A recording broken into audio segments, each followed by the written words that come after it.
зарим улсууд ерөөсөө огт мэдгүй мөртлөө соёл эрдэнэ дууг огт мэдгүй мөртлөө амнаас нь гардгүй тийм маш олон дуунууд байж штэ. Тэгээд тэр болгоныг одоо тоочод байгаа юм бол барахгүй. Өсөлт маш өндөр байна.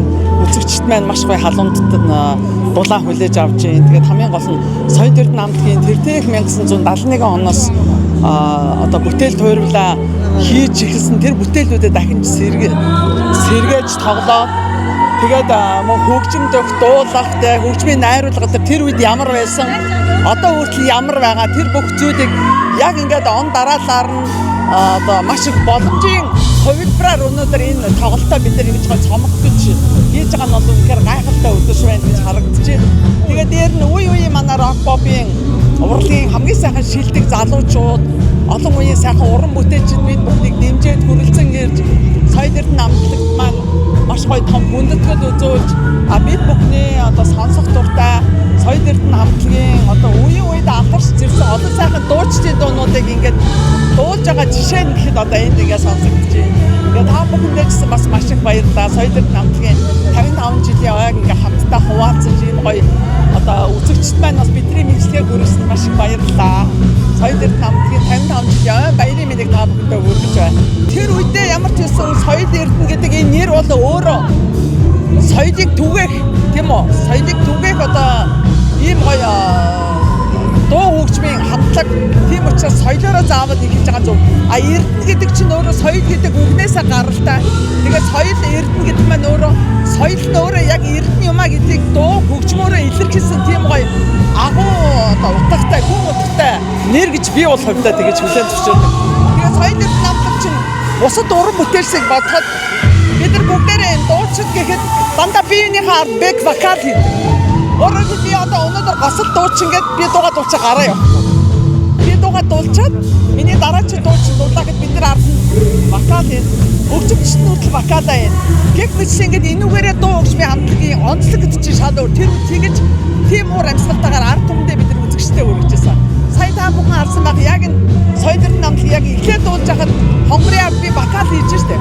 Бид нар чи яг тэр үед ингэж л одоо уран бүтээлээ биендээ ингэж адилхан хамтарч дуулж хөгжимдөж ард вокал хийж хөгжимч тэр ятга саунд дишээ хийгээд үтэл зогсож байсан тохиолдол манай одоо надтай хамтарч жишээлбэл нөгөө нэрт хөгжмийн зохиолч зундарыг хөгжим нэрт яруу найрагч тэр бүхэн шүдэг амин насны урсгалсан дуу хамтдаа дуулж байсан дайми маань хөгжимчнөөс гадна дуучин саунд дишээрийг давхар гүйцэтгэдэг байсан. Одоо тэгээ тэнгэрийн орноос биднийг хараад олон сайхан тэр үеийн уран бүтээлч маань баярлаж бахархаж байгаа хаа гэж бодож байна. Соёл эрдэнэ хамтлаг нь бол анх 1971 онд үүсэж байгуулагдсан төвтэй.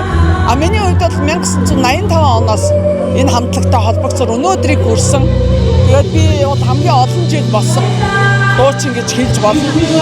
Гэхдээ намайг маш сайхан хамт олон анх үлгээдэж авч өдөө зэрэгтэй болтол явхад бол энэ соёл эрдэнэ хамтлагийн үүргээр ойлгоод асар их зөвхөн надад төдийгүй Монголын рок урлагийг одоо өнөөдөр өдөө зэрэгтэй юм өсөр дэвж сайхан явхад энэ хамтлагийн үндэс суурь хамгийн их нөлөө үзүүлсэн. Тийм ч учраас магадгүй өнөөдөр энэ олон сайхан уран бүтээлчд мартаж чадахгүй бид бүхний энэ олон сайхан дууг ингэж бүгдээрээ дэмжиж хамтдаа дуулж хөгжимдөж баярлаж бахархаж олон сайхан сэтгэлийнхаа үгийг ярьж байгаа нь бол үнэхээр энэ бол одоо маш том баяр гэж хэлэхээс өөр юу гэх юм бэ те. Зарим улсууд ерөөсөө огт мэдгүй мөртлөө соёл эрдэнэ дууг огт мэдгүй мөртлөө амнаас нь гардгүй тийм маш олон дуунууд байж штэ. Тэгээд тэр болгоныг одоо тоочод байгаа юм бол барахгүй. Гэхдээ ер нь манай хамтлаг бол яг ч тэр үедээ л үнэхээр яруу найраг талдаач тэр хөгжим дээрээс тэр маш их анхаарал хандуулж үнэхээр одоо чин сэтгэлийн угаас одоо энэ бүтээл тойрог дээр маш их ажиллаж байсан учраас магадгүй тэр дуунууд маань өнөөдөр энэ олон үеийг дамжин өнгөртлөө энэ дуу ингэж мөнгөрсөн байна. Тэгэхээр өнөөдөр тэр олон дуунуудыг бүгдийг бид нар дуулж чадахгүй ч гэсэн нэгээх хэсгээс л бид нар толиулж байгаа нь шүү дээ. Би эргэжил жишээлбэл одоо 21 аймгаараа яг өөрийнхөө бие даасан тоглолтоороо тойрно. Урд нь бол би соёл эрдэнэ хамтлагтайгаа 18 аймгаар хэд хэдэн удаа тойрч ирсэн бол дараагийн удаа бол би яг 21 аймгаар өөрийнхөө бие даасан тоглолтоор өөрөөр хэлбэл соёл эрдэнэ хамтлагийн 55 жилийн ойн үргэлжлэл болоод дээр нь миний тайсан дээр гарч байгаа 55 жилийн ой болсон. Эргэжил 2027 он. Тэгээд яг энэнийхээ хүрээнд бас аюу гай үргэлжлэл болоод соёл эрдэнэ хамтлагтайгаа холбоотой бас гой бүтээлүүд хийхээр төлөвлөсөн байж байгаа.